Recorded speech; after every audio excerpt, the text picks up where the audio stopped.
kita masuk ke soal nomor 17. Nilai semua barang dan jasa akhir, lebih tepatnya semua barang jadi ya ini harusnya ya, dan jasa akhir yang diproduksi oleh suatu negara dalam 1 tahun, ya udah tahu ya GDP. Nah, tetapi ada kesalahannya apa? Sebenarnya GDP itu bisa diukur nggak harus 1 tahun, misalnya GDP dalam kuartal. Intinya dalam periode waktu tertentu. Nah, cuma kalau memang soalnya dalam 1 tahun, itu juga mendefinisikan GDP. Tapi maksud saya, GDP itu tidak sesempit bahwa itu yang akan dihasilkan 1 tahun.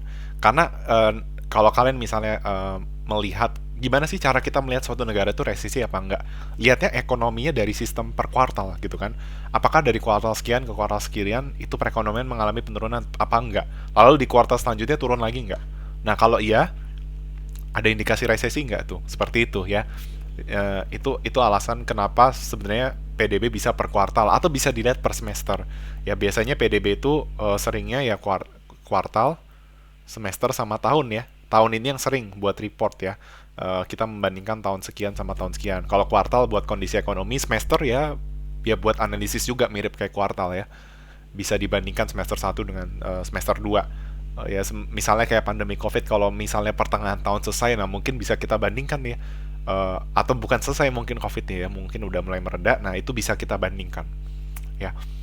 Jadi kuartal semester juga kepake. Nah, mungkin nggak PDB kita ukur per bulan atau per hari? Mungkin di masa depan kalau udah canggih gitu teknologi, bisa pencatatannya sangat matang, bisa saja PDB per bulan gitu ya. Dan nggak ini tetap berguna ya, bukan useless, tetap berguna kalau kita punya indikator misalnya PDB per bulan gitu ya. Tetapi setahu saya per kuartal itu udah yang paling spesifik. Bahkan kalau mungkin in the very long run, mungkin kita bisa per hari gitu kali ya. Setiap hari transaksi tercatat dan bisa dilaporkan, itu keren juga ya. Intinya dalam 1 tahun bisa mendefinisikan PDB tapi nggak harus. Nah, terus saya nggak akan jelaskan JNP itu eh, bagaimana metode perhitungannya karena di soal sebelumnya udah dihitung. Nah, tetapi yang jelas pengeluaran konsumsi tidak mendefinisikan hal ini karena memang konsumsi itu adalah bagian besar dari GDP. Tetapi konsumsi itu hanyalah yang dikeluarkan oleh rumah tangga, ya. Ekspor itu berarti kita menjual barang ke luar negeri. Investasi itu ya contohnya pembelian barang kapital termasuk rumah ya. Oke, sekian dari penjelasan saya. Terima kasih atas perhatiannya.